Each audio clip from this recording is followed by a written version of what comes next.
Hidup di dunia ini ibarat dengan rest area, tempat persinggahan. Kalau namanya tempat persinggahan berarti tidak lama. Nah, tetapi di tempat persinggahan ini gitu ya, banyak para pendahulu kita yang meninggalkan nama baik, yang meninggalkan karya. Ada Nabi Adam, hidup di dunia meninggalkan jejak membangun Baitullah. Rasul kita Nabi Muhammad meninggalkan peradabannya, Masjid Nabawi. Yang menjadi pertanyaannya, kita sekarang yang lagi di dunia gitu mau ninggalkan jejak apa? Itu satu pertanyaan yang harus bisa kita jawab.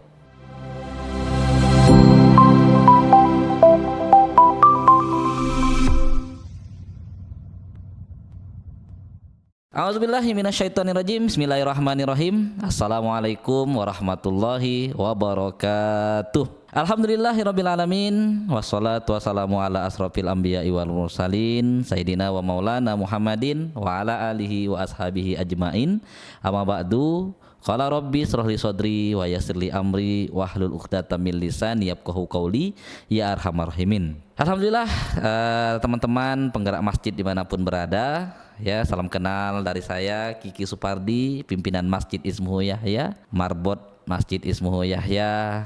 Izin berbagi kisah, berbagi cerita, ya, karena alhamdulillah 4 tahun berjalan mengurus masjid ini banyak bersentuhan dengan para penggerak masjid, ya, pengurus masjid dari berbagai macam daerah di seluruh Indonesia, sehingga akhirnya banyak yang minta kepada saya untuk berbagi kisah bagaimana kita mengelola Masjid Ismuhu Yahya yang alhamdulillah dari desa, ya, dari pedalaman Kalimantan bisa meng-Indonesia, bahkan narasinya pelan-pelan sudah mendunia. Baik, sebelum jauh kita bercerita tentang masjid, saya mau berbagi strong why dulu, alasan, ya, kenapa sih Bang Kiki mau berkecimpung di dunia masjid. Ya, teman-teman, saya, ya, secara latar belakang bukan penggerak masjid. Nah, saya pendidikannya ya komunikasi. Ya, komunikasi yang salah satu cita-cita saya pada waktu kuliah yaitu menjadi wartawan. Maka profesi pertama saya waktu itu sempat menjadi wartawan. Sampai akhirnya banting setir menjadi entrepreneur. Mulailah saya jualan berbagai macam produk, saya jual es, jual madu, jual tanah kapling, sampai juga jualan produk online. Sampai sekarang masih saya lakoni, sampai akhirnya amanah dakwah ini sampai, yaitu ya 2020 saya diajak oleh guru kehidupan untuk ikut mengurus masjid, yaitu Masjid Ismuhu Yahya. Jadi teman-teman, jauh dari belum dapat amanah mengurus masjid ini, ya, tentunya setiap kita menginginkan gitu ya, bagaimana yang kita kerjakan ini jadi panjang. Nah, seperti yang saya ketahui bahwa hidup di dunia ini ibarat dengan rest area. Artinya apa? Rest area ini adalah tempat persinggahan.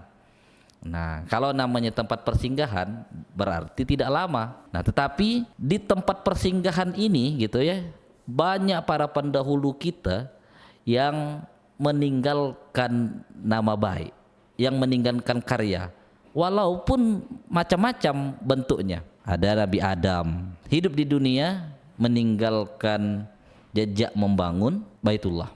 Nah, kemudian kita lihat lagi Rasul kita Nabi Muhammad meninggalkan peradabannya, Masjid Nabawi. Nah, itu yang baik-baik, Nabi Ibrahim. Kemudian yang tidak baik pun juga banyak juga gitu yang meninggalkan jejak.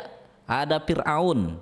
Dari mana kita bisa ngelihatnya? Ya, sampai sekarang masih ada piramidnya. Bahkan Korun sekarang terkenal sekali, kalau orang dapat harta dalam tanah, harta Korun. Nah, artinya para pendahulu kita yang pernah singgah di rest area ini gitu ya, mereka meninggalkan jejak. Yang menjadi pertanyaannya, kita sekarang yang lagi di dunia gitu mau meninggalkan jejak apa? Itu satu pertanyaan yang harus bisa kita jawab. Kemudian yang kedua, apa yang kita kerjakan di dunia ini maunya kita bisa juga dinikmati di akhirat nanti, tidak hanya di dunia. Nah, sebagaimana Rasulullah menyampaikan, iza mata banu Adam in qata'a amaluhu illa min salasin. Yang pertama, sodakotin jariyah, au ilmin yantafa'u bih, au waladin solihin yad'ulah. Apabila anak Adam, ya, atau manusia telah meninggal dunia, maka terputuslah amalnya, ya, kecuali 3 perkara. Yang pertama sedekah jariyah, yang kedua ilmu yang bermanfaat, yang ketiga anak soleh yang selalu mendoakannya. Nah, hadis ini yang membuat saya waktu itu kepikiran diskusi gitu ya dengan Abi EN, guru kehidupan saya, bagaimana kita sebelum mati gitu ya bisa punya mesin amal soleh. Nah, kalau orang punya amal soleh aja itu udah keren kan. Allah izinkan bisa beramal soleh aja, itu teman-teman sudah keren. Tapi apalagi kalau kita bisa meninggalkan mesin amal soleh. Nah, sehingga akhirnya inilah yang menjadi motivasi saya waktu itu sama ABN berpikir apa yang harus kita bangun ya supaya kita bisa meninggalkan mesin amal soleh ini.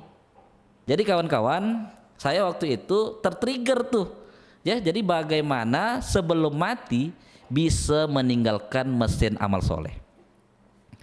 Nah, akhirnya ya sepengetahuan saya mengamalkan hadis tadi itu bentuknya itu bisa bangun sekolah, bisa bangun pondok, sampai akhirnya ketemulah formula yang bisa mengakomodir tiga-tiganya ini, yaitu masjid. Nah, dikuatkan lagi dengan ya guru kita Kiai Lukman pernah mengatakan tidak ada peradaban besar yang lahir dari sekretariat, peradaban besar selalu lahir dari masjid. Nah, itu satu. Kemudian yang kedua, belum lagi kita mendengar hadis barang siapa yang membangun masjid ya di dunia, maka Allah akan bangunkan rumah di surga. Berarti kan keren kan? Nah, siapa yang tidak mau kalau dibangunkan rumah di surga? Nah, sehingga akhirnya udahlah ya tadi ya kita bisa meninggalkan mesin amal soleh. Kemudian yang kedua, kita dijanjikan dibangunkan rumah di surga. Apa dia? Masjid. Kata Tuan Guru Ustadz Abdul Somad, jangan mati sebelum bangun masjid.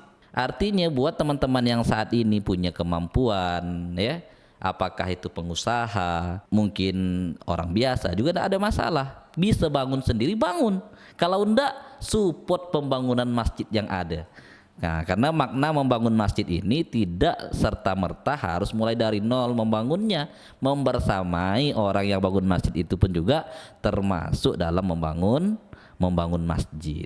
Ayo teman-teman, di video pertama ini silakan teman-teman tuliskan kira-kira mau dilabelin apa, mau buat karya apa semasa hidup.